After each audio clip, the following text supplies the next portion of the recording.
Bonsoir à toutes et tous. Bien, il est 18h30. On va pouvoir ouvrir ce conseil municipal. Je vais donc procéder à l'appel nominal. Yassine Awishi, Souila Bakour, Nawal Batiti-Guéry est absente. Karima Baziz, Linda Bentifrawin, Guillaume Charlemagne, Bruno Courtois va nous rejoindre dans quelques instants.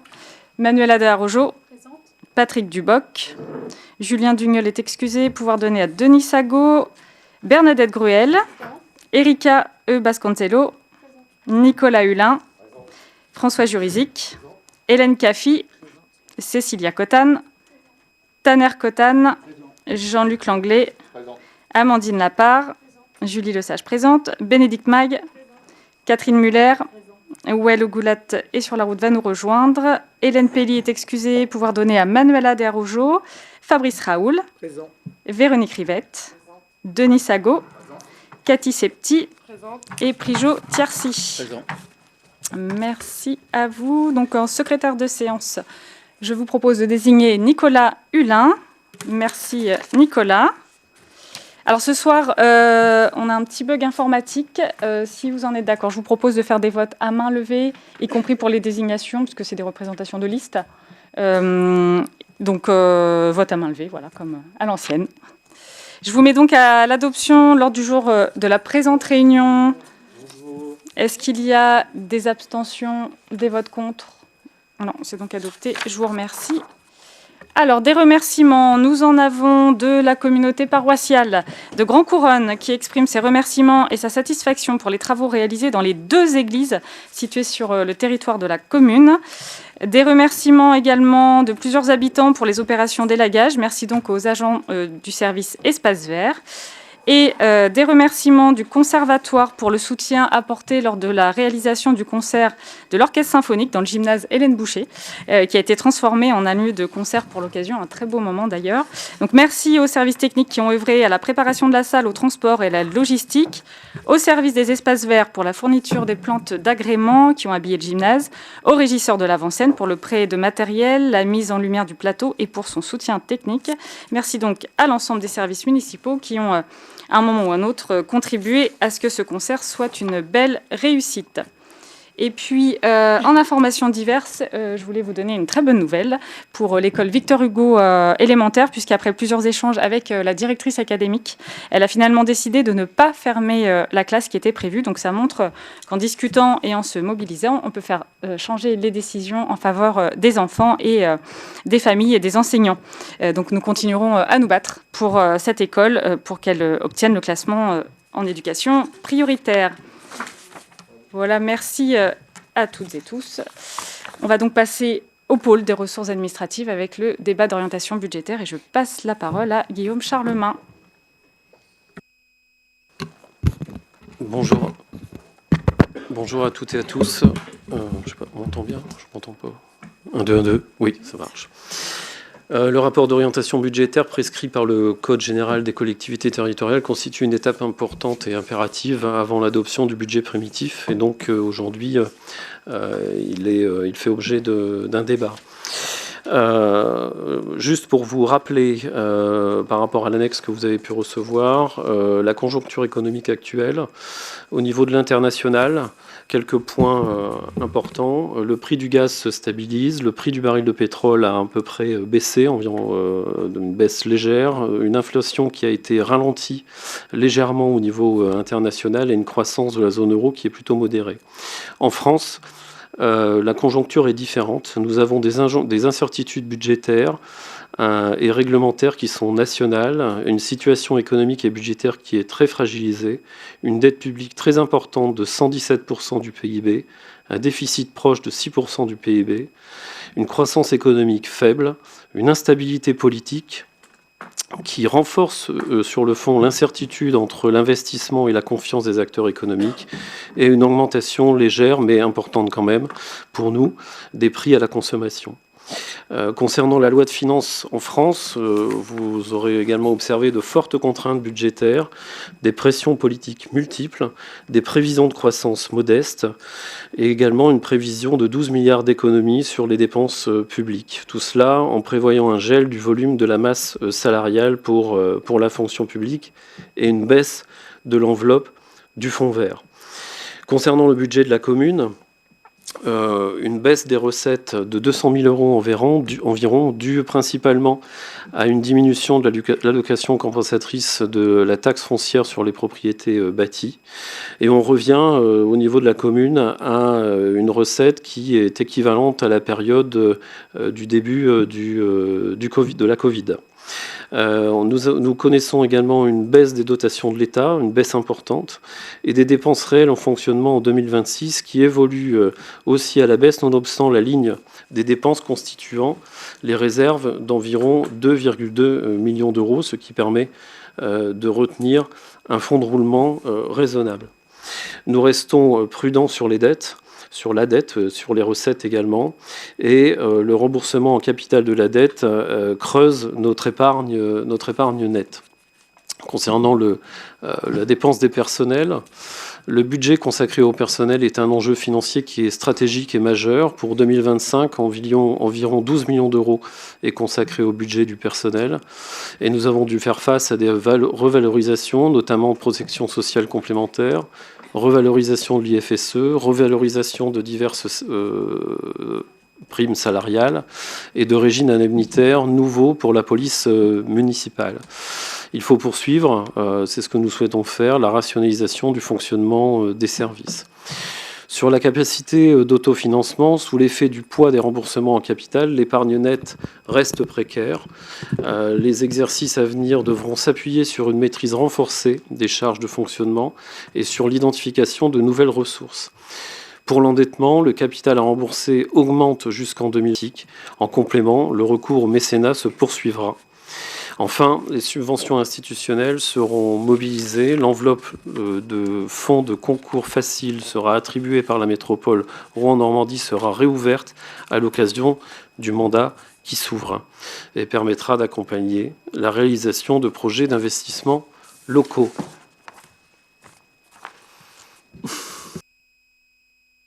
Merci. Est-ce qu'il y a des interventions? Bénédicte Mag.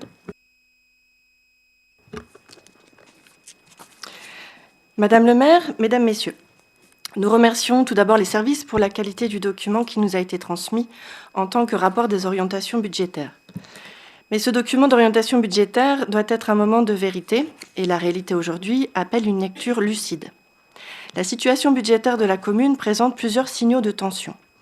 Une épargne nette négative, un fonds de roulement en forte diminution et des marges de manœuvre qui se réduisent. Autrement dit, la commune fonctionne en consommant progressivement ses réserves. Mais ce qui interpelle, c'est que cette trajectoire n'est pas nouvelle. Dès 2021, votre rapport évoquait déjà une capacité d'autofinancement insuffisante. Et en 2022, vous indiquiez clairement que l'épargne nette était fragile, avec un risque de dégradation. Autrement dit, vous connaissiez déjà l'état de cette situation. Face à cela, je connais déjà votre réponse. Vous n'en avez d'ailleurs qu'une, la dette. Alors, sur l'endettement, soyons précis. Il est en grande partie le résultat de choix antérieurs que nous assumons collectivement. Alors s'il vous plaît, soyons lucides et sincères sur un point essentiel. Quand on analyse sérieusement une situation financière, on ne regarde pas uniquement la dette, on regarde aussi les équilibres de fonctionnement. Et sur ce point, la comparaison est éclairante. En 2020, hors dette, la situation de la commune était plus favorable qu'aujourd'hui. L'épargne était positive, les marges de manœuvre existaient, la capacité d'autofinancement permettait encore d'agir. Autrement dit, les équilibres étaient conformes aux standards des communes comparables. Aujourd'hui, l'épargne nette est devenue négative, les marges se sont réduites, la capacité d'investissement est contrainte. Et si l'on compare aux communes de même strate, plusieurs indicateurs sont désormais en dessous des standards, notamment en matière d'épargne et d'autofinancement. Donc soyons clairs, ce sont les équilibres de fonctionnement qui se sont dégradés. Et cela n'a rien à voir avec la dette. Et cela change tout, car cela signifie que la situation actuelle n'est pas simplement héritée. Elle est le résultat d'une trajectoire. Vous avez hérité d'une dette, comme nous tous ici, mais vous en avez dégradé les équilibres. Car depuis 2020, les alertes étaient connues, fragiles, fragilités et identifiées. Mais aucune correction structurelle n'a permis de stabiliser la situation. Prenons un exemple très concret. Vous annoncez une baisse de près de 900 000 euros selon le tableau ou le diagramme, à peu près 650 000 euros des dépenses de personnel. C'est la fourchette que nous avons pu identifier sur le document.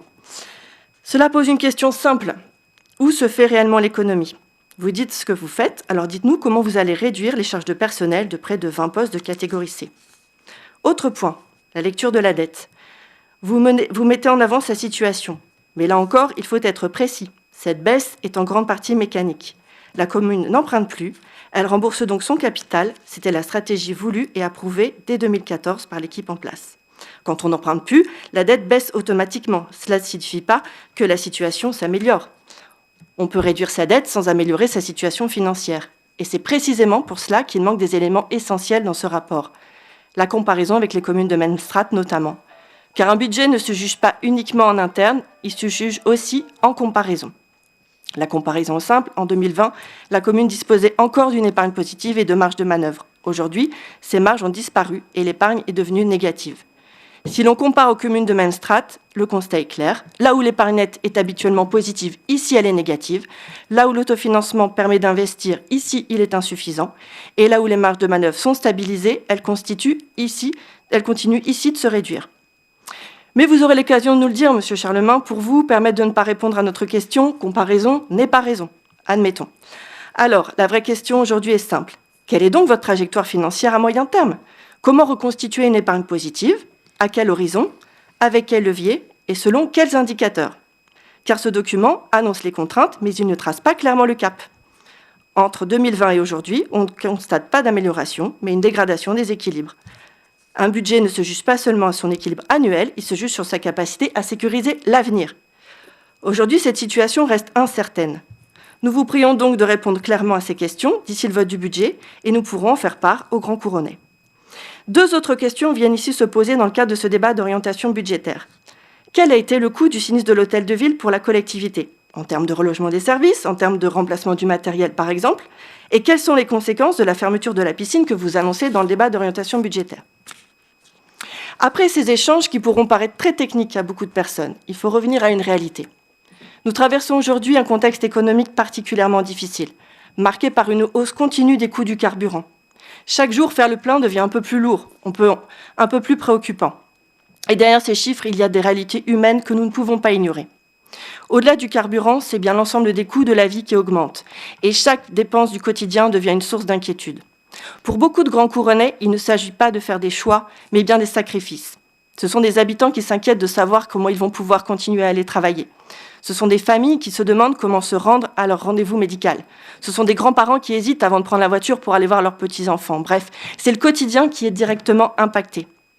Face à cette situation, nous ne pouvons pas rester spectateurs. Nous avons une responsabilité collective.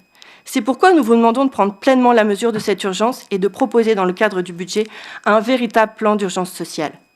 Vous êtes-vous demandé pour combien de jeunes il serait difficile de faire face à l'augmentation du coût de leur permis de conduire ? Vous êtes-vous demandé combien d'enfants ne partiraient pas en vacances cet été parce qu'il ne suffit pas de dire à leurs parents qu'ils n'ont qu'à partir en France pour que ça coûte moins cher ?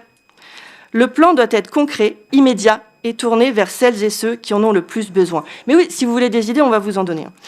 Il doit répondre à une réalité simple. Aujourd'hui, vivre dignement devient un défi pour trop de personnes. Et cela, dans une commune comme la nôtre, ce n'est pas acceptable. Madame le maire, nous vous interpellons solennellement. Il est temps, il est urgent d'agir, il est urgent d'entendre les difficultés des habitants. Nous sommes là pour porter la voix de celles et ceux qui, aujourd'hui, attendent des réponses concrètes. Parce que derrière chaque plein d'essence, chaque facture, il y a une vie, un emploi, une famille, et cela mérite toute notre attention, oui, notre attention et notre action.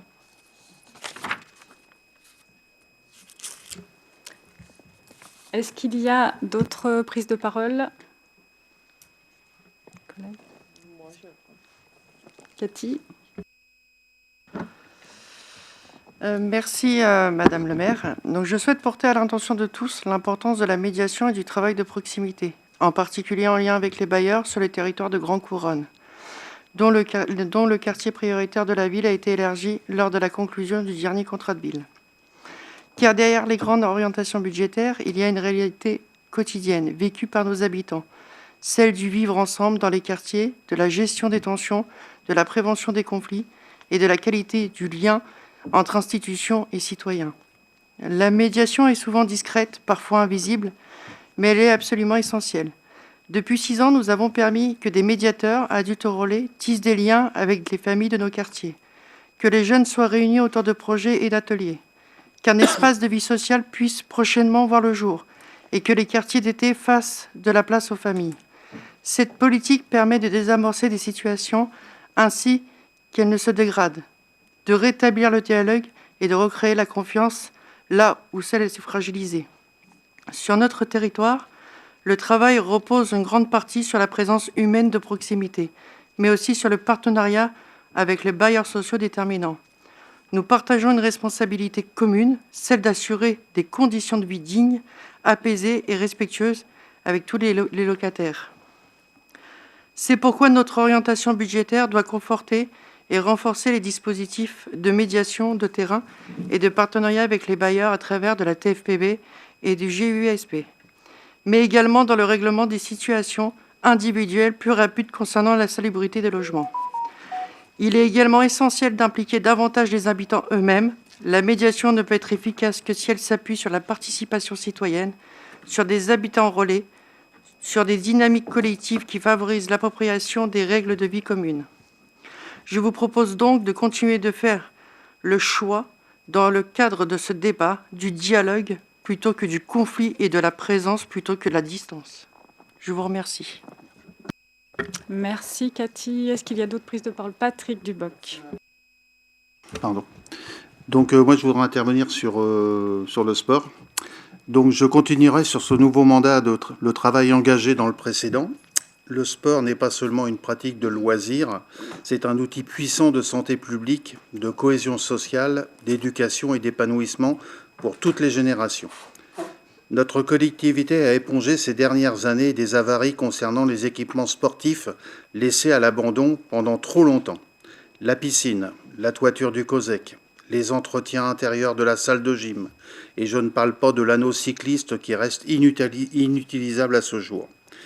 Nous continuerons à tout mettre en œuvre pour sauver ce qui peut l'être, sans oublier de faire de la place à des nouveaux projets structurants qui témoignent encore une fois, au-delà du label Ville active et sportive, de notre volonté d'élargir l'offre sportive, de la diversifier, de la rendre accessible au plus grand nombre. Ces nouvelles infrastructures et ces nouvelles activités permettent de toucher de nouveaux publics, notamment les jeunes, les familles, mais aussi les personnes éloignées de la pratique sportive. Nous l'avons constaté avec le pan-track et les clubs de yoga, de la boxe anglaise ou encore du handball. C'est une avancée importante que nous devons continuer à soutenir. Mais dans cette perspective budgétaire 2026, la réalité que chacun connaît reste identifiable. Une partie de nos équipements existants est aujourd'hui encore en grande difficulté. Certaines salles de sport sont dans un état préoccupant et ce sont précisément ces équipements du quotidien qui sont les plus utilisés par nos écoles et les sportifs, pour nos associations, nos clubs et nos scolaires.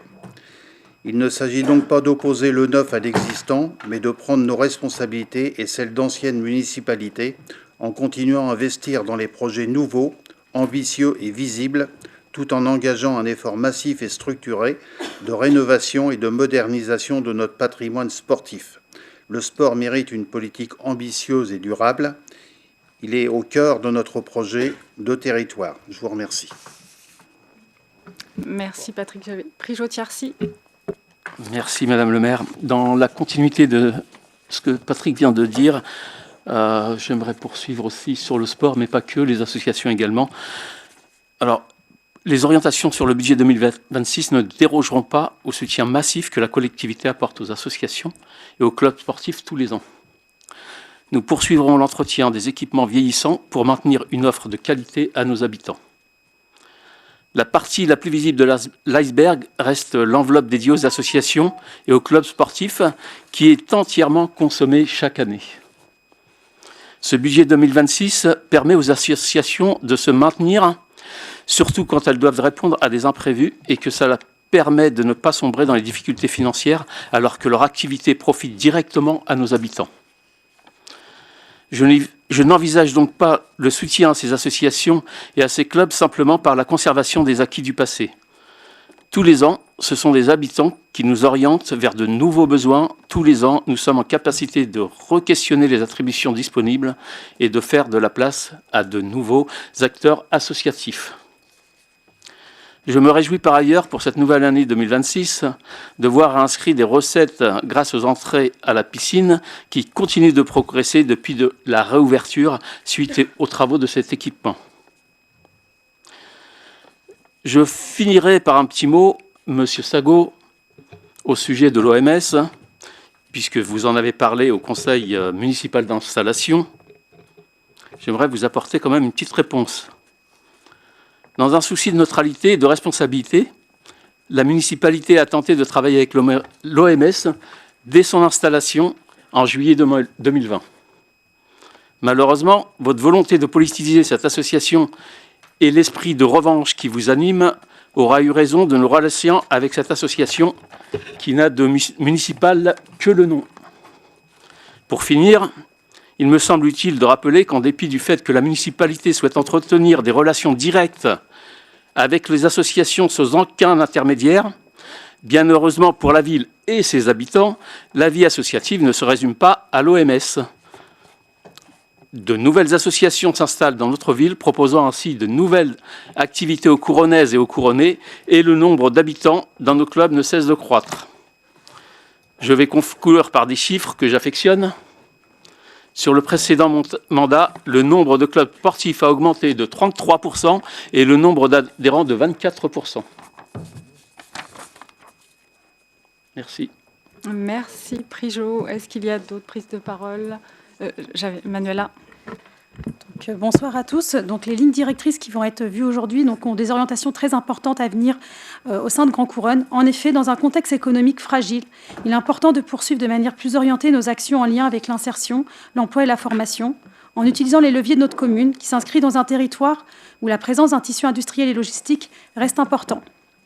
Nous allons poursuivre à favoriser l'accès à l'emploi, lutter contre les exclusions et lever les freins, développer l'accompagnement et la formation à l'alternance, soutenir l'économie locale et l'emploi local, accroître avec nos partenaires avec des acteurs institutionnels, associatifs, économiques, éducatifs et information.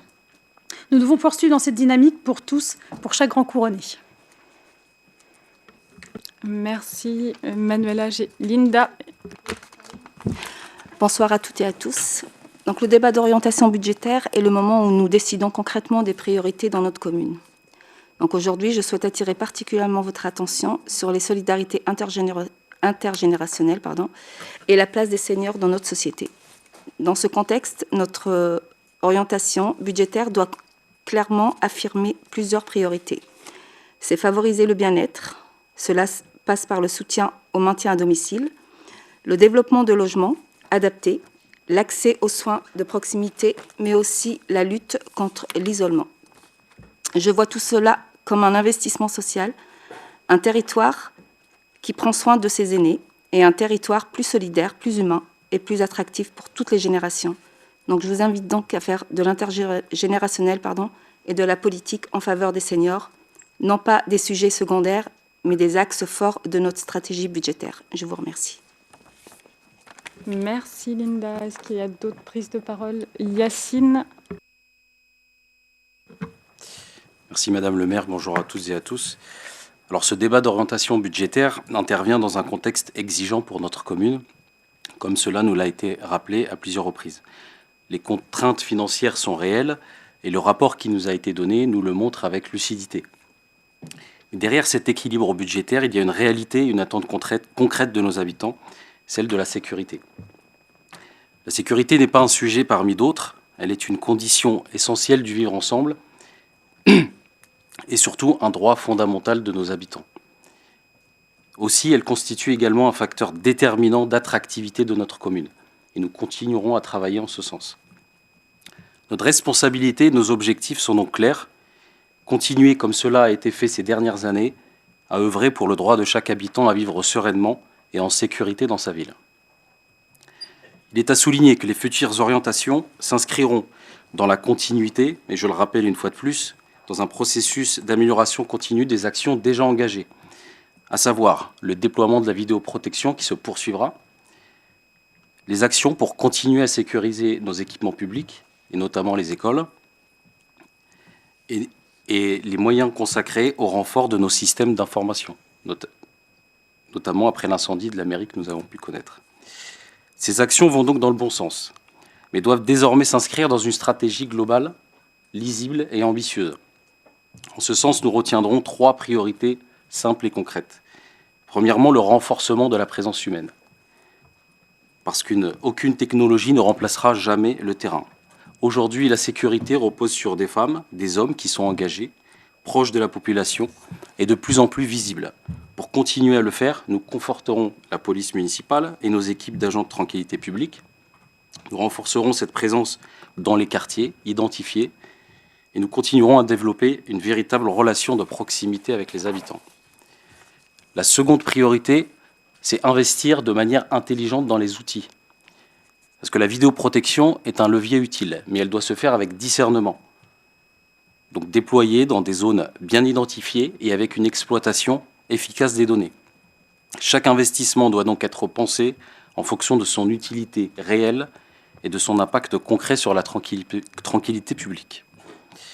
Enfin, la troisième priorité, et qui est sans doute, je pense, la plus structurante, c'est la prévention. Car une politique de sécurité efficace ne se limite pas à intervenir, c'est aussi anticiper. Et anticiper, c'est passer par la jeunesse, c'est passer et continuer à travailler avec nos partenaires et continuer à chercher aussi d'autres partenaires. La sécurité devra s'inscrire de manière transversale, finalement, dans l'ensemble des thématiques que nous aborderons. Parce que l'éducation, l'action sociale, la culture, le sport sont tous vecteurs d'amélioration de la sécurité et du vivre ensemble dans notre commune. Investir dans la sécurité n'est donc pas une dépense comme une autre, c'est investir dans la qualité de vie, dans la cohésion sociale et dans la confiance entre les habitants et nos institutions. Merci. Merci Yacine. Karima Baziz.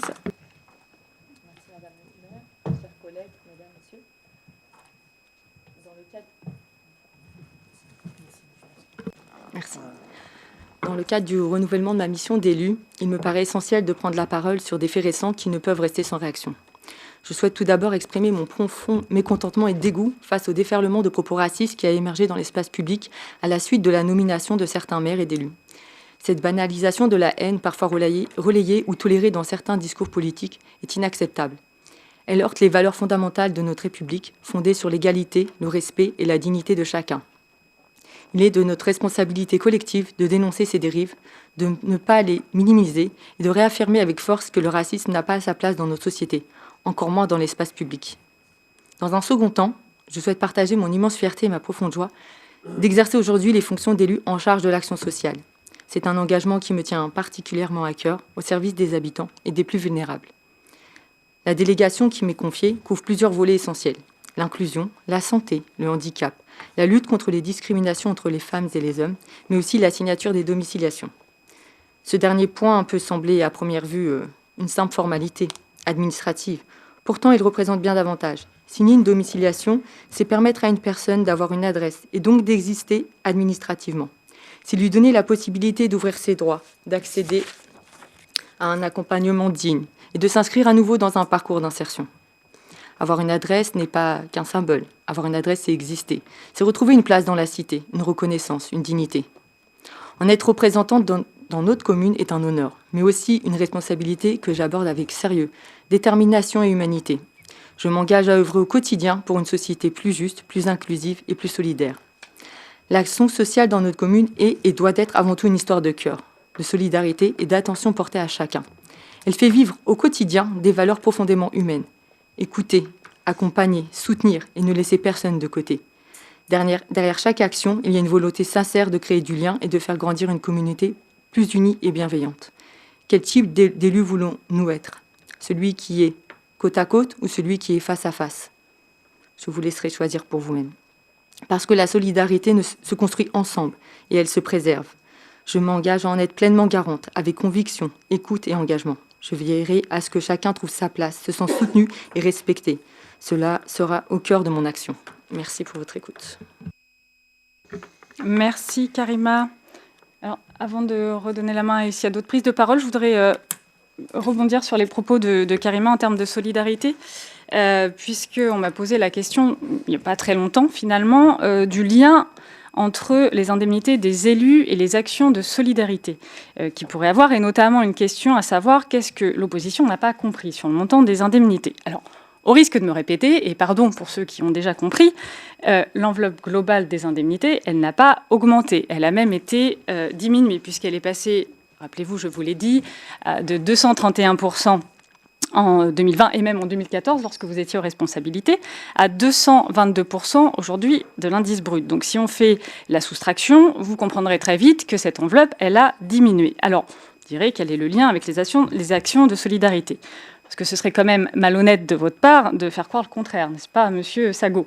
De faire croire que la majoration liée à la DSU, la dotation de solidarité urbaine, serait en lien avec les actions de solidarité et que cette majoration empêcherait l'amélioration du quotidien des citoyens.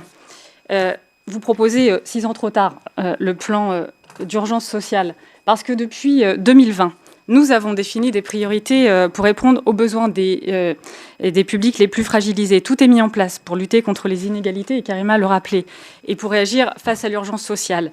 Nous sommes très largement actifs pour un travail coordonné avec les partenaires institutionnels et associatifs sur le territoire. Rien que sur une année, et ça va continuer dans ce sens, nous avons accordé des prêts de secours en respectant les principes d'équité.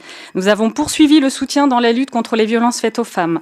Nous avons poursuivi l'accueil au sein du CCS, du Work-Up, du Hip-Hop, des prestataires institutionnels et de services aux familles comme la Poste, la CAF, la Trésorerie, le CIDFF, un service de médiation, la mission locale et tant d'autres encore. Développer les dons alimentaires à l'épicerie sociale pour les plus démunis, étendu le portage des repas à domicile, poursuivi notre action au fonds d'aide aux jeunes et au fonds de solidarité logement, développer le service mobilité en faveur des seniors et en faveur des personnes en situation de handicap, éditer un nouveau guide senior pour permettre à chacun de connaître ses droits, poursuivi les sorties, le banquet de printemps, les colis et autres animations en faveur des aînés, intégrer le dispositif Ville Amie des aînés pour garantir des conditions de vie favorables aux seniors, poursuivi toutes les formes d'insertion et d'inclusion. Bref, je m'arrêterai là et je pourrais continuer encore cette longue liste. Donc en matière de solidarité, je crois que nous n'avons pas de leçons à recevoir, puisque par le passé, vous n'avez pas non plus proposé de baisse des indemnités pour financer davantage d'actions sociales. Donc au contraire, les aides, elles ont été renforcées et élargies, et je sais pouvoir compter sur Karima Bazis pour poursuivre cette action que Pascal Lemoyle avait largement initiée. Voilà ce que je voulais juste ajouter en termes de solidarité. Intervenir, Madame le maire. Merci beaucoup. Alors, pour revenir sur ce que l'opposition, comme vous dites, n'a pas compris, mais au contraire qu'elle a très bien compris et qu'il faut effectivement bien préciser avec toute réalité aux habitants de Grand-Couronne, c'est que l'indemnité que vous avez choisi de mobiliser pour les élus pouvait rester sur la mobilisation de l'indemnité de base, mais vous avez choisi de la majorer compte tenu effectivement de l'enveloppe DSU qui est versée à la collectivité. Et pour toutes les actions que vous citez ensuite sur la solidarité, j'aurais à vous répondre, Madame le maire, vous dites ce que vous faites et vous faites ce que vous dites. Mais très bien, dans ce cas-là, évaluez. Vous n'êtes pas dans une politique d'évaluation de vos politiques publiques et ce que l'on demande, mais comme peut-être la DSU pourra faire l'objet d'un rapport lors du compte administratif, puisque c'est obligatoire dans le cadre de l'indemnité et donc de la DSU qui est versée aux communes, d'obtenir un rapport sur la mobilisation de cette enveloppe dans le cadre de la politique de la ville. Donc nous l'attendons. Et nous attendons aussi les évaluations de toutes ces actions que vous citez, puisque il faudrait aussi que ça en tienne les chiffres et les comptes. Est-ce qu'il y a d'autres prises de parole ? Guillaume, en conclusion ? Merci. J'ai une pensée pour Bernadette qui, au conseil municipal précédent, demandait à ce qu'on travaille dans la bonne humeur. Je crois que c'est mal parti. Vous en pensez quoi, monsieur Sago ? Je n'ai pas entendu. Oui, après, c'est sur la tonalité peut-être, mais ce n'était pas à vous que je parlais, c'était au chef de groupe. Oui, bah, allez-y. D'accord, ok. Donc, moi, ce que je souhaiterais, c'est qu'on arrive à travailler ensemble pour une ville qui nous ressemble et qui nous rassemble. Sur le fond, Madame Bach, il y a quatre objets dans vos propos. D'abord, nous attendons. Vous avez une forme d'impatience et on le comprend. Vous parlez aussi de strates. Il faudra qu'on parle de strates à tous les niveaux dans nos débats, notamment sur la dette par habitant. Et vous nous dites également que vous avez des projets assez nombreux à nous faire part. On aura l'occasion également d'en parler, je suppose. Et au final, votre conclusion, c'est on sait mieux faire que vous. Bon. Sur le fonds financier, 2026, c'est une année qui est difficile. Elle est difficile à plusieurs titres, nous l'avons dit tout à l'heure, et on aura l'occasion également, notamment, de parler de l'incendie de la mairie, et je vous remercie d'avoir abordé le sujet. On abordera ce sujet, je pense, en commission finances ensemble, en espérant que le taux de présence du groupe de M. Sago soit au moins l'identique du taux d'absentéisme de votre mandat précédent, c'est-à-dire 80%. On perd certaines ressources dans la ville. On a des pertes fiscales industrielles, vous le savez, mais vous ne l'avez pas dit. On a du capital de la dette qui augmente, vous le savez, mais vous ne l'avez pas dit. On a des baisses de dotation de la taxe professionnelle, vous le savez, mais vous ne l'avez pas dit. J'ai parlé du fonds vert également sur les coupes budgétaires. Et dans le même temps, on a des recettes équivalentes. Donc même avec un budget contraint, on a un budget contraint, c'est celui de vos soutiens dans votre liste. On a démontré avec Julie Lesage, sous son autorité, qu'on savait faire avancer la ville.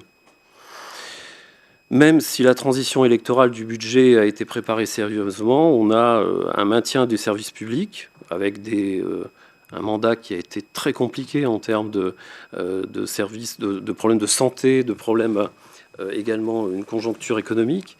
Et on a su investir dans les écoles et renouveler certaines réparations nécessaires. En septembre, vous aurez un programme pluriannuel d'investissement, fera l'objet également certainement de débats et qui illustrera sur le fond notre projet politique. Sur le chapitre 12, vous êtes intervenu tout à l'heure. Je ne sais pas, Monsieur Sago, peut-être vous avez une idée sur le chapitre 12 de la commune. Qu'est-ce que vous en pensez? Puisqu'on est dans un débat. Le chapitre 12. Mais, ah oui, quand j'interroge Monsieur Sago, c'est vous qui répondez, en fait. Oui. Mais allez-y, oui, excusez-moi. Allez-y. Budgétaire, Monsieur Charlemagne. C'est moi qui suis intervenu sur le débat d'orientation budgétaire. Et donc, en l'occurrence, je me permets de vous répondre. Et je vois pas le rapport, en fait.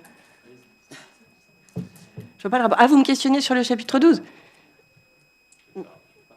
Bah, allez-y, je vous en prie, posez votre question. Oui, votre avis sur le chapitre 12 ? Donc, mon avis sur le chapitre 012 qui consacre effectivement les charges de personnel. Vous indiquez dans le tableau prospective avec un indicateur à 2026 à 11 350 000 avec une année 2025 à 12 219 000. Donc, je vous questionnais effectivement clairement sur comment vous arriviez à réduire d'autant votre masse de personnel, puisque voilà, ça correspond quand même à quasiment 20 équivalents d'agents de catégorie C. Je vous remercie de cette question. Alors, puisque vous êtes adepte de la strate, des villes qui ont la même strate que nous, je vais vous en donner une, Côte-Bec-les-Elbeuf. 4 millions de moins par an au niveau du chapitre 012. 4 millions de moins par an. Non, mais comme vous êtes adepte de si je coupe pas, vous ne pourrez pas parler. Donc, attends, laissez-moi juste finir la phrase. Donc, 4 millions de moins. C'est 61% du budget, le chapitre 012, vous le savez. C'est beaucoup. On est d'accord là-dessus. Et vous souhaitiez intervenir, allez-y, oui. Ma réponse est claire. Où supprimez-vous des heures ou des postes ? La mienne l'est tout autant. On y répondra en commission et dans le cadre des instances de pilotage par Madame le maire, puisque vous êtes des élus de terrain, vous y serez présents. Le ratio de désendettement, il est bon au final. Qu'est-ce que vous en pensez, Monsieur Sago, enfin Madame Mac, pardon.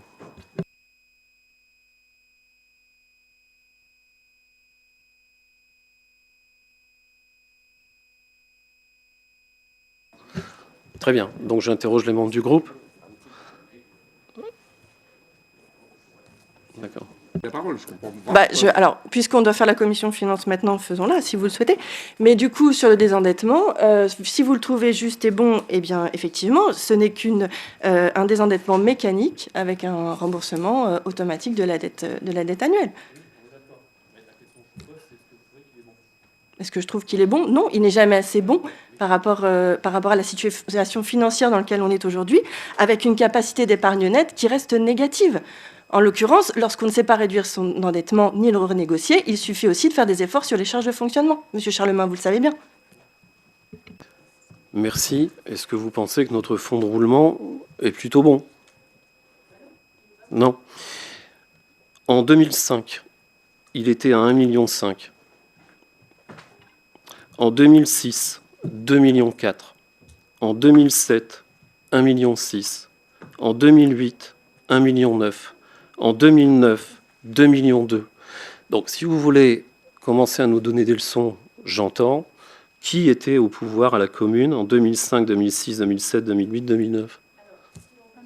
La totalité du mandat et les années à venir que l'on aura à travailler ensemble, Monsieur Charlemagne, il ne s'agit pas de vous donner des leçons, mais il s'agit de vous dire de prendre vos responsabilités.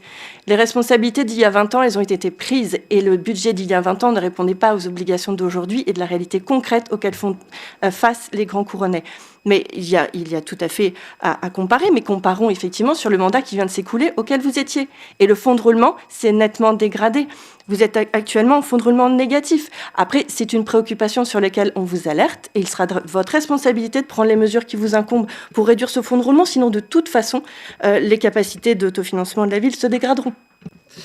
Oui, juste ce que je suis en train de vous dire, c'est que vous êtes en train de nous juger sur des faits exceptionnels qui ne vous posaient pas problème quand vous étiez élu ou directeur de cabinet ou peu importe, il y a 20 ans. Juste pour vous informer, mais vous le savez aussi, mais il faut dire les choses, pouvoir résoudre la situation financière de Grand Couronne, durant ces années, c'est du foncier qui a été vendu concrètement. Ce que nous, on souhaite préserver dans le programme de Julie Lesage, et la capacité à pouvoir emprunter. Tout à l'heure, vous disiez qu'on n'a pas accès à l'emprunt. C'est normal, on ne peut pas, vous le savez. On ne peut pas emprunter dans la ville, vous le savez. Oui, d'accord, mais vous le savez que c'est compliqué. Donc, juste que ce qui est gênant pour moi dans votre discours, et on ne se connaît pas, et au final, c'est pas si grave, c'est l'amnésie de votre passif et le déni de votre actif. C'est-à-dire qu'au final, on nous parle d'indemnité alors que...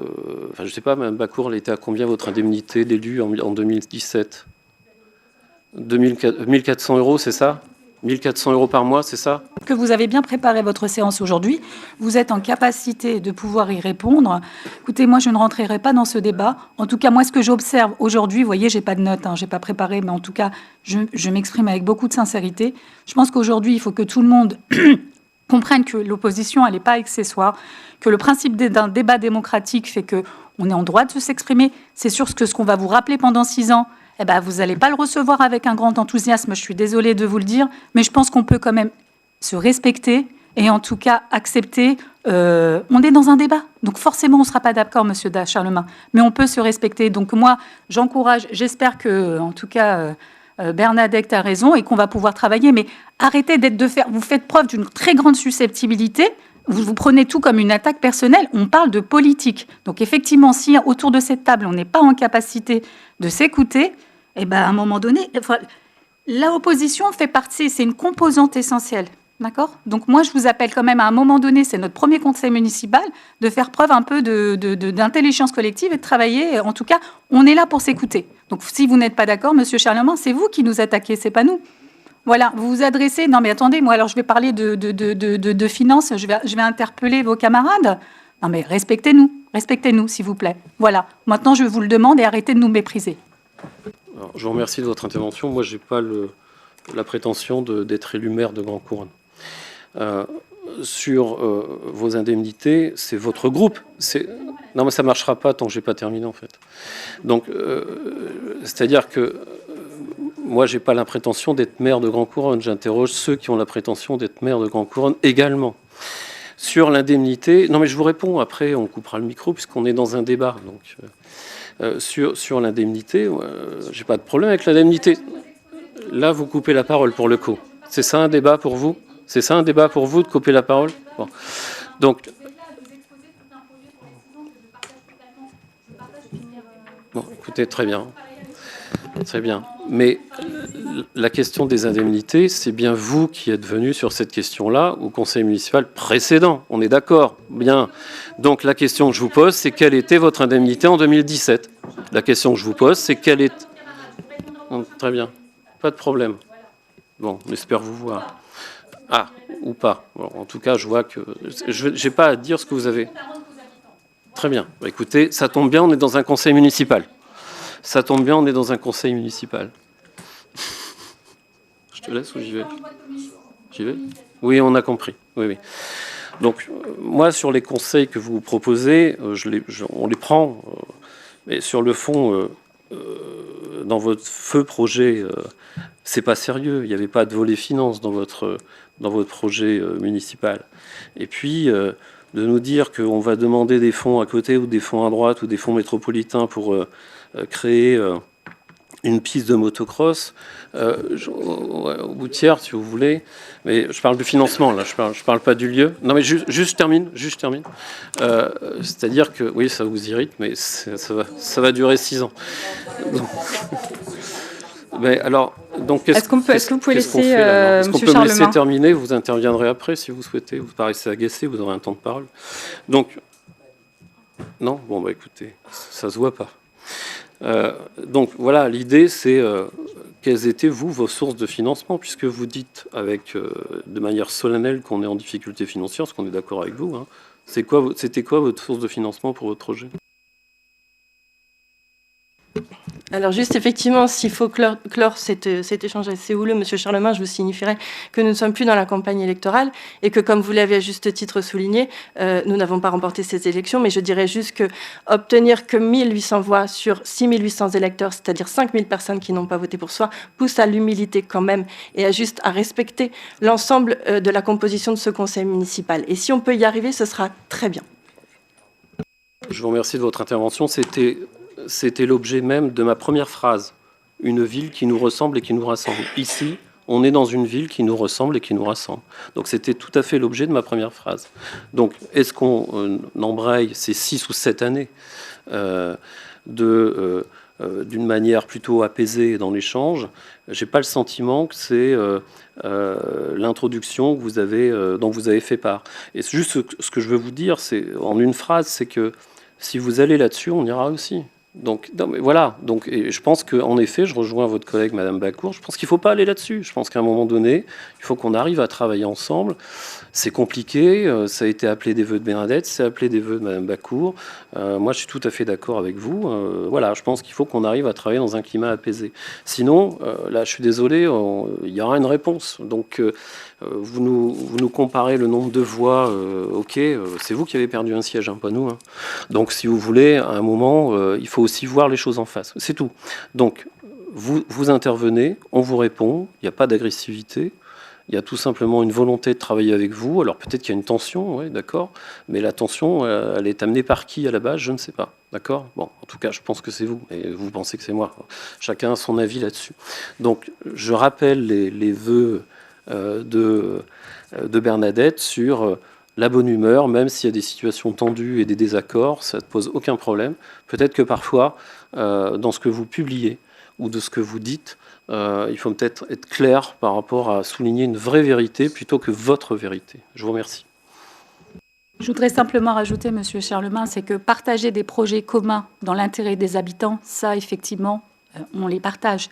Mais il faut aussi entendre que, et forcément, on ne sera pas toujours d'accord avec vous. Et je pense que c'est ça aussi le problème, c'est qu'il faut accepter que l'opposition, elle n'est pas accessoire, qu'elle est là aussi pour vous pointer des choses sur lesquelles on n'est pas d'accord.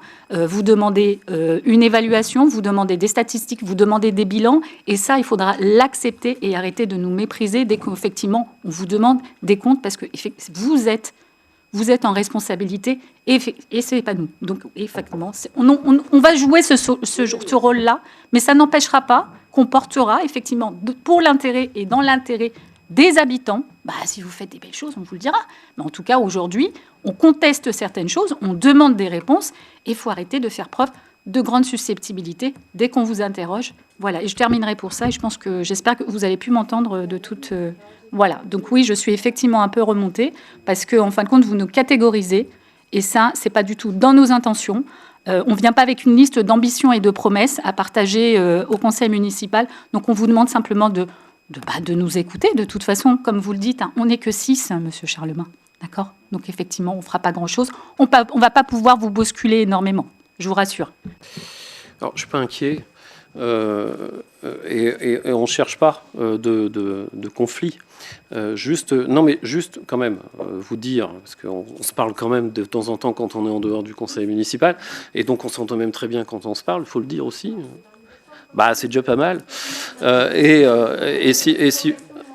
Si vous voulez, peut-être que voilà, il n'y a pas de susceptibilité, il y a tout simplement une réponse qu'on estimera proportionnée, qu'on n'a peut-être pas su faire lors du mandat précédent, mais quand on a vu, l'expérience nous montre qu'à un moment, il faut dire les choses. Donc on les dira également. Je pense que si vous voulez, moi juste vous dire un truc, c'est quelle tonalité, quand vous nous interpellez comme ça, qu'est-ce que vous cherchez derrière? Voilà. Qu'est-ce que vous cherchez derrière? Si vous cherchez à irriter, on sera 22 irrités. Bon, voilà. Mais c'est pas ce que je souhaite. Ce que je souhaite, c'est vraiment qu'on travaille dans un climat apaisé. Vous savez, si j'étais susceptible, j'aurais dit à Madame le maire que retourner dans un mandat où j'ai eu 100% de votes défavorables de l'opposition pendant 6 ans, c'est pas quelque chose de facile à porter, d'accord? Enfin, j'ai pas de problème avec l'image de moi, mais sur le fond, c'est une délégation qui sera l'objet de tensions.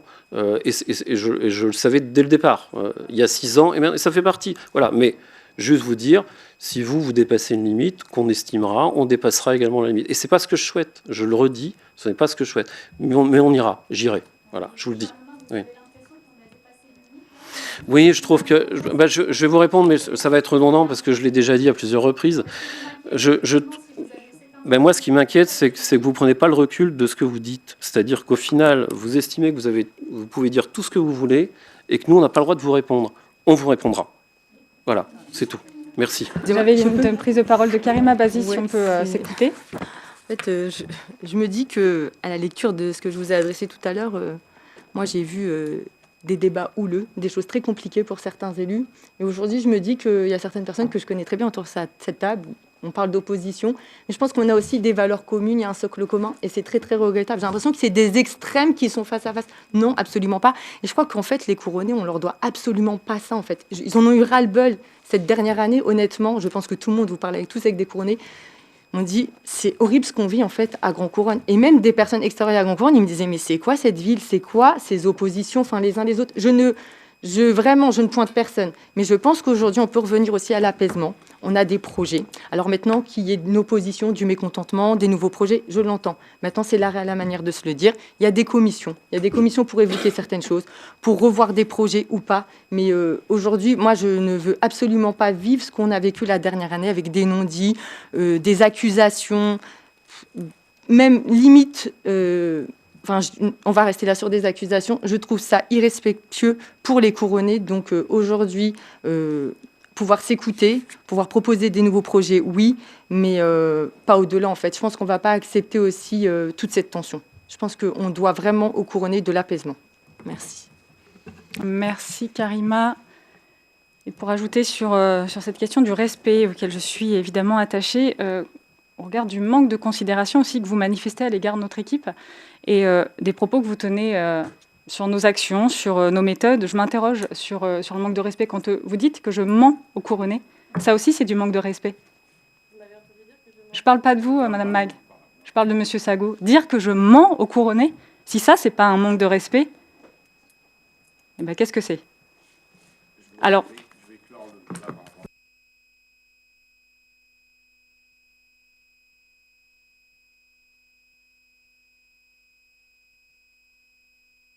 Je rejoins Mme Bazi sur le climat apaisé, donc restons sur le climat apaisé. La campagne est terminée, effectivement. Très bien. Est-ce qu'il y a d'autres prises de parole avant que je clôture sur ce débat? Juste un mot quand même pour vraiment terminer sur ce débat. J'ai quand même quelques mots à dire et pour répondre à quelques interrogations sur le fond de ce débat, vous conviendrez, et ça a été dit, que ce débat d'orientation budgétaire, il intervient dans une année 2026 qui est très particulière, notamment au regard de l'échéance électorale qui s'est tenue, l'élection municipale, les conséquences des crises que nous avons traversées et du sinistre que nous avons vécu, l'incendie de la mairie. Donc tout ça est loin d'être terminé. On va continuer nos actions sur le choix que nous avons fait, c'est-à-dire sécuriser ce qui fonctionne, assurer la continuité du service public et anticiper les besoins autant que possible. Alors, je vais le redire, malheureusement, pour ceux qui ne veulent pas l'entendre, mais oui, nous portons une dette encore extrêmement lourde, une dette qui, chaque année, fait que nous remboursons plus de 2,5 millions d'euros et que nous devons porter. Donc oui, c'est une somme considérable pour une commune de notre strate. Oui, nous savons gérer cette contrainte, mais non, elle n'est pas neutre, puisqu'elle pèse sur chacune de nos décisions. Et puis, contrairement à ce qu'on pourrait laisser croire ou entendre, les difficultés, elles sont encore là. L'inflation, elle a ralenti, mais eux, les prix ne baissent pas. Les prix ne baissent pas. Les coûts d'énergie, des carburants sont très élevés, ça a été rappelé tout à l'heure. Les dotations de l'État diminuent, les aides sur la transition écologique, et je pense notamment au fonds vert, diminuent également. Donc, c'est moins de financement pour accompagner nos projets, notamment les renaturations de cours d'école, les renaturations d'espaces publics, la transition dans les éclairages, etc. Tous les projets que nous avons en termes écologiques. Et évidemment, notre commune est impactée puisqu'une commune ne vit pas hors sol. L'incendie de la mairie, vous l'avez évoqué, donc aujourd'hui ce sont près de 2 millions d'euros de travaux avec encore de nombreuses incertitudes. C'est pour ça qu'on s'est attaché les services d'un expert d'assuré pour être défendus dans ce dossier au mieux. Nous avons un assistant en maîtrise d'ouvrage qui nous accompagne sur les perspectives de reconstruction, mais au-delà de l'investissement, c'est aussi des coûts de fonctionnement qu'on est en train de chiffrer. Effectivement, c'est la réorganisation des services, les équipements numériques qu'on a dû remettre à neuf, des coûts supplémentaires qu'il a fallu absorber. Donc oui, c'est un coût énorme et qui n'était évidemment pas prévu. Et puis sur le fonctionnement, ça a été rappelé également, mais je tiens à le souligner une fois de plus, les charges générales sont maîtrisées et les économies sont faites depuis de nombreuses années et continueront à l'être. Sur la question du personnel, Guillaume Charlemagne vous a répondu. On va continuer à le faire parce qu'à la fois nous dire tout et son contraire, c'est-à-dire qu'il y a trop de charges, mais en même temps, il faut aussi sécuriser les salaires et renforcer les services. C'est un peu compliqué, mais on y travaille activement. Notre choix est responsable. Notre choix est de privilégier la qualité du service public, d'accompagner les agents et puis de réinterroger au fur et à mesure l'organisation, les organisations. En ce qui concerne le fonds de roulement, oui, nos réserves ont diminué et c'est normal. Pourquoi c'est normal ? Parce que nous les avons utilisées. Alors, pas que pour rembourser la dette, évidemment, mais pour investir, pour faire face aux urgences, je le disais à l'instant, pour maintenir les services publics et pour réparer la cinquantaine de bâtiments municipaux que nous devons entretenir parce que c'est beaucoup, pour ne pas dire tous les bâtiments qui ont souffert d'un manque d'entretien. Ce sont des charpentes jamais rénovées, des toitures qui n'ont jamais été entretenues, des gouttières qui sont laissées à l'abandon. Donc ça peut paraître peu, mais c'est beaucoup pour nous. Donc depuis 6 ans, nous avons engagé ce travail pour corriger cette situation au regard évidemment de l'ampleur de la cinquantaine de bâtiments. C'est un coût et un effort énorme pour notre collectivité qui pèse. Donc, à côté de ça, on poursuivra dans la recherche de financement, puisque c'est le cap que nous avons pris depuis 6 ans. Donc, effectivement, notre seule marge de manœuvre, c'est ce fonds de roulement. Un fonds de roulement, ça n'est pas fait pour dormir, c'est fait pour agir. Donc, il est en dessous des préconisations de la Chambre régionale des comptes. Donc, il n'y a pas de mise en danger particulière sur les finances de la ville. Et puis, c'est faire face à tout ce qu'on doit faire face au quotidien aussi. C'est dans les écoles, c'est des mises en conformité, c'est des surcoûts énergétiques, enfin tout ce dont une collectivité doit faire face. Guillaume Charlemagne le rappelait, donc aujourd'hui, on préserve le patrimoine plutôt que de vendre. On a fait un petit calcul rapide, mais quand vous étiez aux responsabilités, c'est plus de 5 millions et demi de fonciers, de cessions foncières qui ont été dilapidés. Oui, je dis dilapidés parce que 5 millions et demi, c'est pas rien. Et aujourd'hui, on rénove le patrimoine de la commune. Donc voilà, ce débat d'orientation budgétaire, il ne doit pas se résumer à quelques chiffres sortis du contexte. En fait, il doit être lu dans sa globalité, avec les contraintes qui sont les nôtres et avec nos choix. que nous assumons pleinement. Donc merci mes chers collègues pour ce débat riche, qui dure, et c'est ce qui compte, puisqu'on doit faire acte d'un débat d'orientation budgétaire. Alors, je vais vous inviter à voter, non pas sur le fond, mais sur le fait qu'il y a bien eu un débat au sein de cette Assemblée, et que vous avez été destinataire du rapport d'orientation budgétaire. Je vous pose donc la question, est-ce qu'il y a des abstentions, des votes contre? C'est donc adopté à l'unanimité. Je vous remercie, effectivement. On peut conclure qu'il y a eu un débat. Eh bien, nous passons maintenant à la partie la plus longue, avec toutes les désignations qui nous incombent aujourd'hui, avec une première délibération sur la désignation d'un ou plusieurs référents déontologues. Puisque je vous le rappelle, tout élu local peut consulter un référent déontologue chargé de lui apporter des conseils utiles au respect des principes déontologiques qui ont été consacrés dans la charte de l'élu local. Donc, le Centre de gestion de la Seine-Maritime et l'ADM, l'association départementale des maires, propose de recenser des référents déontologues dont vous retrouvez les noms dans la délibération que vous avez. Est-ce qu'il y a des remarques sur cette délibération? Je n'en vois pas. Des abstentions? Des votes contre? Non, c'est donc adopté. Je vous remercie. On passe à l'adoption du règlement intérieur du conseil municipal. Alors, vous avez été destinataire du règlement. Je ne vais pas vous le lire, il est un peu long. Je vais vous épargner cette partie. Est-ce que vous avez des remarques sur le règlement? Denis Sago. Madame la maire, mes chers collègues, lors du premier conseil municipal, vous avez évoqué l'engagement, la richesse du collectif, la diversité des parcours et l'importance de représenter l'ensemble des habitants. Ces mots sont importants. Mais aujourd'hui, avec ce règlement intérieur, c'est le moment de passer des intentions aux actes. Et à la lecture de ce texte, il y a un décalage. D'abord sur le débat. Limiter la parole à 5 minutes sur des sujets parfois majeurs et permettre de la retirer sur simple appréciation, c'est prendre le risque d'un débat encadré, contraint. Or, une démocratie locale vivante, ce n'est pas un débat chronométré, c'est un débat réel, exigeant, contradictoire. Ensuite, sur le collectif, vous avez parlé de richesse collective, mais dans les faits, les commissions restent entièrement pilotées par la maire, convoquées par elle, présidées par elle, avec des délais très courts pour travailler. Après le précédent mandat, où ces instances ont trop peu fonctionné, nous attendions des garanties. Nous ne les voyons pas clairement dans son règlement. Enfin, sur la pluralité, vous fixez à 7 élus le seuil pour constituer un groupe. Or, la réalité de ce conseil est simple. L'opposition compte 7 élus, mais issus de sensibilités différentes. Avec ce seuil, vous ne reconnaissez pas cette diversité, vous la contraignez à se fondre dans une seule expression. C'est un choix légal, bien sûr, mais c'est aussi un choix politique. Un choix qui réduit la pluralité de l'opposition à une seule voix et qui concrètement écarte certains élus. Et permettez-moi de revenir sur un point que nous avions déjà soulevé lors du premier conseil. Nous avions exprimé une inquiétude, celle d'une méthode consistant à s'inscrire en rupture permanente, sans réellement tirer les enseignements du passé. Aujourd'hui, ce règlement en est une illustration. Au lieu de corriger ce qui n'a pas fonctionné, un débat parfois limité, des commissions peu actives, vous proposez un cadre qui encadre davantage la parole, maintient une organisation très verticale et limite l'expression de la pluralité. Autrement dit, on ne corrige pas les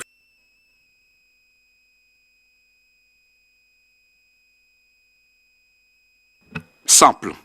Nous demandons que l'opposition puisse solliciter une suspension de séance. Ce n'est pas un outil de blocage, c'est un outil de travail. Refuser cette possibilité reviendrait à considérer que l'opposition doit décider seule, dans l'instant, sans échange. Ce n'est pas notre conception du travail démocratique. Nous ne demandons pas des privilèges. Nous demandons simplement que le fonctionnement de ce Conseil soit à la hauteur des principes que vous avez exprimés lors de votre installation. Respect, diversité, engagement collectif. Parce que ces principes doivent se traduire dans les actes. Ce règlement ne marque pas une évolution, il confirme une méthode. Pour toutes ces raisons, nous ne pouvons pas le soutenir en l'état. Je vous remercie. Est-ce qu'il y a d'autres... Non. Alors, juste pour répondre rapidement sur certains points, sur les 5 minutes de débat, vous constaterez que je n'ai jamais coupé la parole à personne. ni sur le mandat précédent, ni aujourd'hui, où je pense certains débats ont dépassé les 5 minutes. Donc là-dessus, soyez rassurés, il n'y a pas de sujet. Sur les suspensions de séance, c'est pareil, j'ai jamais refusé, enfin, il n'y a jamais eu... je vois pas le... Voilà, il y a eu une suspension de séance à notre demande une fois. Donc, mais je vois pas, de raison de m'y opposer. Donc là-dessus, pas de souci. Sur les commissions, alors chaque président va organiser sa commission, hein, comme ça a été fait sur le mandat précédent. Il n'y a jamais eu réellement de soucis sur les commissions. Alors je parle sous couvert des présidents qui sont là, évidemment. Peut-être sur la commission temps de l'enfant, où l'horaire a été modifié plusieurs fois. Voilà. Pour m'adapter à leur agenda professionnel. Voilà, donc il y a eu plusieurs tentatives. Guillaume, sur la commission finances. Ah, pardon. Oui, donc vous le savez que là, vous aurez des délais très courts pour la commission, parce que c'est obligatoire pour une fois qu'on est nommé, mais ce que je vous propose, comme on l'a fait pendant presque 6 ans, et non pas 6 ans, je le reconnais, c'est qu'à chaque fin de commission, on définisse une date pour la prochaine, comme ça tout le monde est en capacité de prévoir à un horaire qui est adapté, mais qui sera calé, je suis désolé, mais après 18 heures. Donc, voilà. Merci. Donc sur les commissions, je pense qu'on trouvera facilement un arrangement. Et sur la composition des groupes d'élus, alors c'est vrai que la constitution des groupes d'élus se fait pas en fonction de votre histoire. Et pour constituer un groupe, il faut en faire la demande écrite. C'est écrit dans le règlement. J'ai pas eu de demande. J'ai pas eu de demande. Donc on reste en l'état. Faites la demande. Faites la demande. Est-ce qu'il y a d'autres remarques par rapport au règlement intérieur? Donc je mets aux voix des abstentions, des votes contre. 6 votes contre. C'est donc adopté. Je vous remercie.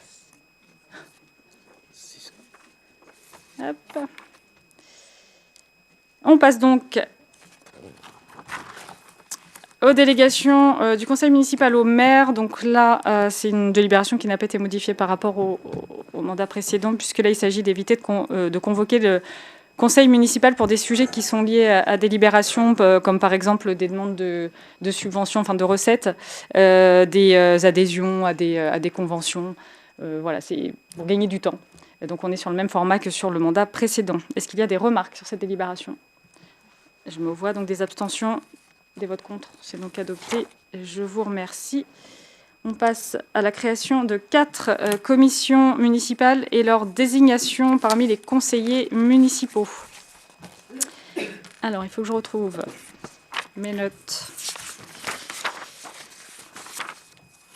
Vous retrouvez donc dans la délibération les commissions municipales qui sont proposées. Donc, la commission numéro 1, Finances. La deuxième, Solidarité, Vie de la Cité et Temps de l'enfant. Avec, je vais vous donner la composition des commissions. Donc pour les finances, Guillaume Charlemagne, Julie Lesage, Well Ogoulat, Cathy Septi, Fabrice Raoul, Prijo Tiercy, Bénédicte Maille, Julien Dugnol. La commission numéro 2, Solidarité, Karima Baziz, Manuela de Arrojo, Linda Bentifraouine, Patrick Duboc, Cathy Septi, Jean-Luc Langlais, Souila Bacour, Véronique Rivette. La commission numéro 3, Vie de la Cité, Prijo Tiercy, Hélène Pelly, François Jurézic, Nicolas Hulin, Erika E. Bascanzello, Patrick Duboc, Denis Sago, Nawal Batiti-Guéry. Compte tenu des règles qui sont fixées par la loi avec une représentation proportionnelle à la composition du conseil municipal. La commission numéro 4, Temps de l'enfant, Hélène Caffi, Karima Baziz, Guillaume Charlemagne, Linda Bentifraouine, Erika E. Bascanzello, Amandine Lapard, Denis Sago, Bruno Courtois. Est-ce qu'il y a des remarques? Je mets aux voix des abstentions, des votes contre. C'est adopté. Je vous remercie. On passe maintenant. Ça va être un peu long, je suis désolée. À la création de 5 commissions extra-municipales qui sont la première commission Europe et partenariats internationaux, commerce, la deuxième commerce et développement économique, la troisième participation citoyenne, la quatrième conseil des seniors et la cinquième ludothèque. Alors dans cette délibération, là, il vous est proposé de les créer uniquement et de les ouvrir à candidature, de faire un appel à candidature sur le site de la ville et de pouvoir nommer les membres au prochain conseil municipal. Est-ce qu'il y a des remarques ? Juste une petite question, Madame le maire. Est-ce que les conditions, le règlement de désignation sera précisé sur Internet ou alors il est notifié quelque part ? Comment les personnes, les habitants seront-ils désignés ? On ouvre à candidature et puis on verra. Après, sur certaines commissions, je pense par exemple au commerce et développement économique, il y aura forcément des critères. On fera appel à des commerçants sédentaires, non sédentaires, donc les critères se dessineront eux-mêmes. Et sur la participation citoyenne, par exemple, pour donner ces exemples-là, on est sur une représentation vraiment la plus large possible au sein de la ville, au sein des quartiers, qui pourrait être dessinée en fonction, pourquoi pas, des bureaux d'hôtes, les 10 bureaux, les 10 quartiers qu'on a sur la commune, pour vraiment avoir une pluralité et une plus grande expression au sein de cette commission. L'idée, c'est vraiment d'élargir au maximum les commissions. Donc oui, ce sera précisé sur le site Internet au moment de l'appel à candidature. Est-ce qu'il y a... donc c'est bon, pas d'autres interventions. Bruno Courtin. Oui, juste une petite question, Madame la maire. Je dirais qu'il y avait une commission jumelage anciennement. Est-ce qu'elle fera partie de la première commission Europe et partenariats internationaux ? Oui, le jumelage est ouvert en fait sur d'autres questions. Les questions de jumelage, si on parle du jumelage avec l'Allemagne, nos villes jumelées, ça pourrait être aussi évoqué en commission vie de la cité. Donc il y aura deux sujets, en fait, deux commissions sur lesquelles les questions de jumelage avec nos villes allemandes peuvent être évoquées. Tout à fait. Et une deuxième question, par rapport à l'environnement, je dirais que c'est un sujet qui nous touche assez fortement tous par rapport aux derniers événements que nous avons pu connaître. Je dirais que dans quelle commission extra-municipale pourrons-nous le retrouver ? Est-ce que ça fait partie de la participation citoyenne ou je verrai que ça essentiellement, mais... Oui, exactement. Il ne vous a pas échappé que nous créons une commission participation citoyenne dans laquelle les questions peut-être de nuisances industrielles, puisque c'est souvent le sujet qui revenait, pourraient être abordées. Voilà, c'est beaucoup plus large. On ne se réduit pas en fait au sein de la commission à des demandes de subventions pour les fenêtres, comme c'était le cas précédemment notamment, mais vraiment d'aller beaucoup plus loin sur les enjeux environnementaux. Et c'est un travail qu'on mène déjà depuis longtemps en étant très présent auprès des industriels. Je vous rappelle aussi qu'on a remis à jour le plan communal de sauvegarde, de 10 crimes également, qui ont été présentés à la population. On a créé la réserve communale de sécurité civile. Donc ça aussi, ça fait partie des enjeux environnementaux qu'on a et qui feront partie de la commission participation citoyenne. Tout à fait. Je mets aux voix. Est-ce qu'il y a des abstentions, des votes contre ? C'est donc adopté. Je vous remercie. On passe à la représentation au sein des établissements scolaires du premier degré. Alors, pour les écoles de la ville, je vous propose les noms suivants. Donc, pour le groupe scolaire Brossolette, Manuela de Arrojo. Pour les écoles maternelles, Victor Hugo, Patrick Duboc, Pablo Picasso, Fabrice Raoul, Jacques Prévert, Amandine Lapart. Pour les écoles élémentaires, Victor Hugo, Prijo-Tiarcy. Pour l'école Picasso, Yassine Aouichi. Et pour l'école Ferdinand Buisson, Hélène Pelly. Est-ce qu'il y a des remarques, des abstentions, des votes contre ? Non, c'est adopté. Je vous remercie. On passe aux établissements scolaires du second degré, donc pour les collèges et le lycée. Donc pour le collège Matisse, je vous propose les représentants suivants. Cécilia Cotane, Manuela de Arrojo. Pour le collège Renoir, Catherine Muller, Hélène Pelly. Et pour le lycée Fernand Léger, Nicolas Hulin et François Jurizic. Est-ce qu'il y a des remarques ? Je n'en vois pas. C'est donc adopté. Je vous remercie. On passe ensuite à la désignation des 4 membres titulaires et des 4 suppléants pour le conservatoire. Alors, je vous propose également les noms pour les représentants titulaires. Donc, Julie Lesage, Bernadette Gruel, Hélène Pelly, Fabrice Raoul. Et pour les suppléants, Amandine Lapart, Guillaume Charlemagne, Erika Basconzello, Hélène Caffi. Est-ce qu'il y a des remarques ? Oui, s'il vous plaît. Je dirais, depuis plusieurs mandats, il y avait toujours des représentations de l'opposition dans cette instance du syndicat mixte. Je voulais comprendre que là, ce n'est plus le cas, il n'est plus possible d'en faire partie dans cette instance en ce qui nous concerne au niveau opposition. C'est ça, il n'y a pas de représentation proportionnelle au conservatoire. D'accord, donc correct. Je vais juste signaler que c'est quand même important, c'est un budget important aussi au sein de la commune, et donc les couronnés ont le droit de savoir ce qui se fait au conservatoire. Je pense qu'il n'y aura pas de problème vu que vous avez voté tous les budgets du conservatoire et contre les budgets de la ville qui prévoient Tout à fait, mais je voulais juste attirer le l'attention, subventionnement c'est qu'il faut du rester conservatoire. vigilant à ce niveau-là, quoi. Justement, aujourd'hui, ce que veut dire mon collègue, mon camarade, c'est que jusqu'ici, ça a toujours été le cas. L'opposition participait à cette commission. Vous aimez bien repartir de l'historique, donc voilà, on vous rappelle aussi l'historique. Voilà, ça aurait été simplement en soi, c'est pas une commission où il y a des risques. En tout cas, je pense que ça nous tenait à cœur d'y participer.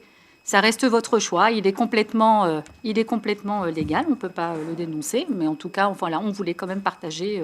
On trouve que c'est fort dommage. Alors, je vous referai la réponse que je vous ai faite tout à l'heure. Au regard du manque de considération et que vous manifestez à l'égard de notre équipe et au regard des critiques que vous formulez à l'encontre de nos actions, je m'interroge vraiment sur les raisons qui nous conduiraient à vous tendre la main, notamment au conservatoire. Voilà notre réponse.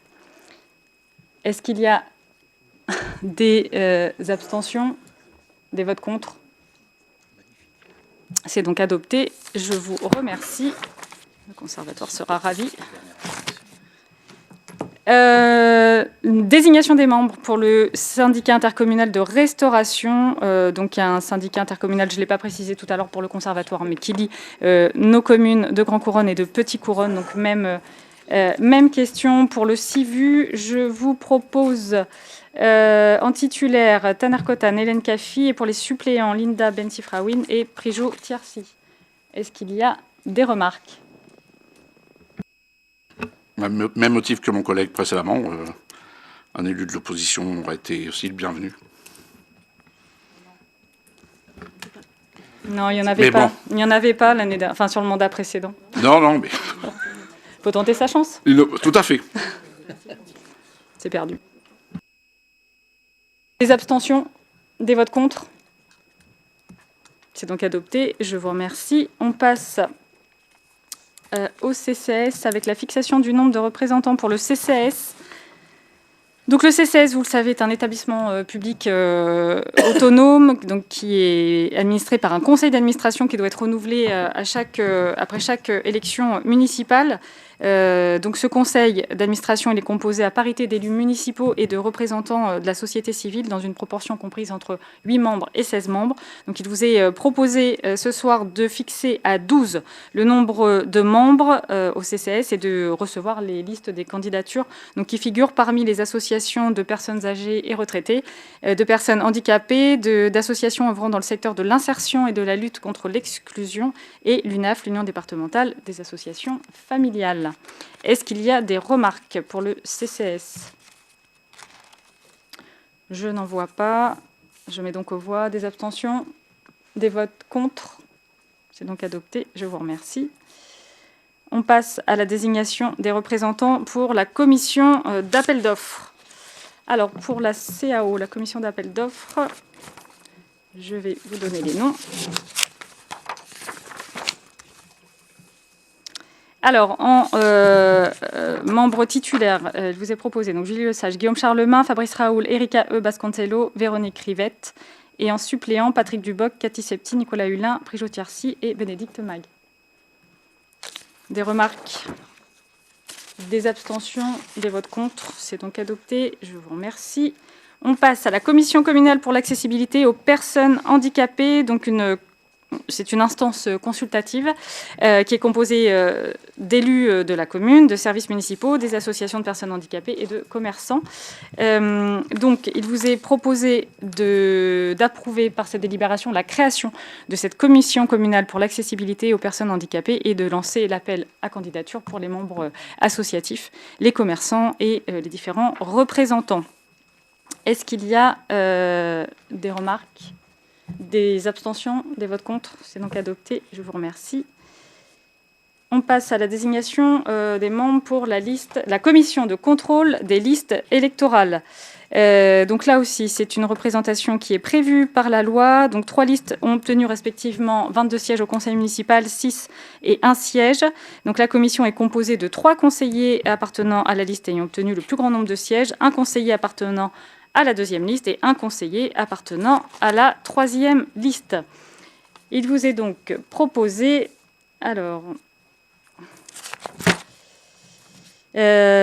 pour les membres titulaires, Bernadette Gruel, Jean-Luc Langlais, Catherine Muller. Pour la liste 2, Denis Sago. Et pour la liste 3, Nawal Batiti Guéry. Est-ce qu'il y a des remarques? Des abstentions, des votes contre? C'est donc adopté. Je vous remercie.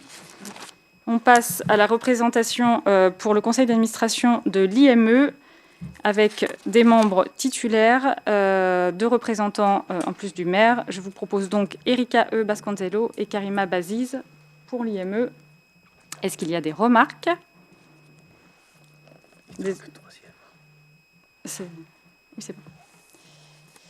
Des abstentions, des votes contre? C'est donc adopté. Je vous remercie. On passe à la commission, les représentants pour la commission de sécurité. On a bientôt fini, je vous rassure. En membre titulaire, il vous est donc proposé la candidature de Yassine Aouichi et en membre suppléant, Nicolas Hulin. Est-ce qu'il y a des remarques? Des abstentions, des votes contre? C'est donc adopté, je vous remercie. On passe à la représentation au sein de la mission locale, avec deux membres, un titulaire, Karima Baziz, et en membre suppléant, Manuela de Arrojo. Est-ce qu'il y a des remarques? Des abstentions, des votes contre? C'est donc adopté, je vous remercie. Les représentants au sein du relais accueil gens du voyage, où là je vous propose en membre titulaire Fabrice Raoul et en membre suppléant Prijo Tiercy. Est-ce qu'il y a des remarques? Des abstentions, des votes contre? C'est donc adopté, je vous remercie. On passe à la CCID, la Commission communale des impôts directs. Alors une commission donc, qui est composée de 9 membres des commissaires. Donc vous avez sur table, vous avez reçu sur table la liste des commissaires qui vous sont proposés. C'était donc ça la liste que vous aviez tout à l'heure. C'était la surprise. Donc la préfecture nous demande de présenter 32 noms qui seront désignés donc, par le directeur régional des finances publiques à l'issue du vote pour cette commission. Je vous laisse 1 minute pour en prendre connaissance. Est-ce qu'il y a des remarques sur cette commission?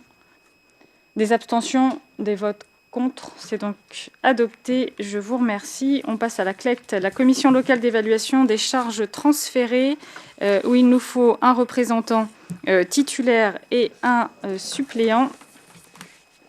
J'ai donc en membre titulaire Guillaume Charlemagne et en membre suppléant Patrick Duboc. Est-ce qu'il y a des remarques? Des abstentions, des votes contre? C'est donc adopté. Je vous remercie. La création du CLSPD, du Conseil local de sécurité et de prévention de la délinquance, donc qui existe déjà au sein de notre commune, bien sûr, mais avec le renouvellement du conseil municipal, il nous est demandé de procéder au renouvellement de l'installation du CLSPD et dans la continuité des travaux qui sont déjà engagés, de poursuivre la constitution des 2 commissions CLSPD restreints sur les thématiques réussite éducative et tranquillité publique. Donc, il vous est demandé d'approuver donc la création de ce CLSPD et la poursuite de CLSPD restreint. Est-ce qu'il y a des remarques? Non. Des abstentions, des votes contre? C'est donc adopté. Je vous remercie. On passe maintenant à la représentation au sein des instances paritaires, le CST et la F3SCT. Donc là encore, des membres titulaires, des membres suppléants. Je vous propose donc en membre titulaire Julie Sage, Yassine Aouichi, Prijo Tiercy, Jean-Luc Langlais, Fabrice Raoul, et en membre suppléant Bernadette Gruel, Wello Goulat, Patrick Duboc, François Jurizic et Catherine Muller, qui seront les mêmes d'ailleurs sur les deux formations CST et F3SCT. Est-ce qu'il y a des remarques sur cette délibération?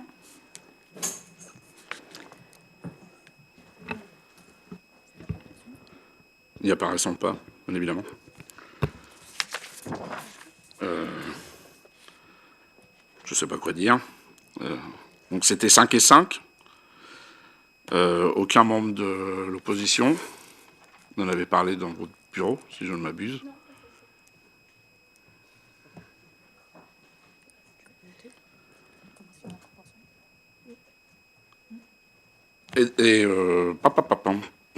Pourquoi 0 membre de l'opposition? Nous y étions, en plus, précédemment. Je vais vous faire la même réponse que pour le CRDXIVU, en fait. Il n'y a pas d'obligation. Oui. Il n'y a pas de proportionnalité, en fait, au sein de ces instances. Et je vous refais la réponse, au regard du manque de considération que vous avez pour nos équipes, nos actions. Voilà.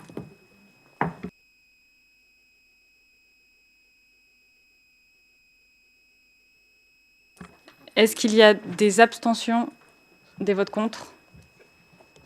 C'est donc adopté. Je vous remercie. Une fois que toutes ces commissions ont été votées, je vous en remercie, c'était un peu long. Nous pouvons passer au pôle vie de la cité avec des subventions pour les clubs sportifs et je passe la main à Prigeau-Thiercy. La ville de Grand Couronne souhaite poursuivre son soutien au secteur associatif sportif local. Le dernier conseil municipal ayant eu lieu en fin d'année 2025, certains clubs sportifs sollicitent le versement de subventions de fonctionnement dès maintenant, notamment pour permettre la rémunération des éducateurs sportifs. L'ensemble des autres demandes sera étudié bien évidemment à l'occasion du travail habituel en commission vie de la cité et présenté à la prochaine séance de conseil municipal. Donc il s'agit bien évidemment que de 3 pour les trois clubs qui ont des salariés rémunérés. Donc il est proposé de voter les subventions suivantes. 39 179 € pour l'association Grand Couronne Gymnique, 19 961 € pour les requins couronnés et 15 300 € pour le 15 couronné. Il vous est donc demandé d'autoriser le versement de la subvention pour l'exercice 2026 au club sportif listé ci-dessus et autoriser Madame le maire à signer la convention de subvention annexe 1 avec le Grand Couronne Gymnique et annexe 2 avec le club des requins couronnés pour l'année 2026. Merci Prigeau. Est-ce qu'il y a des remarques?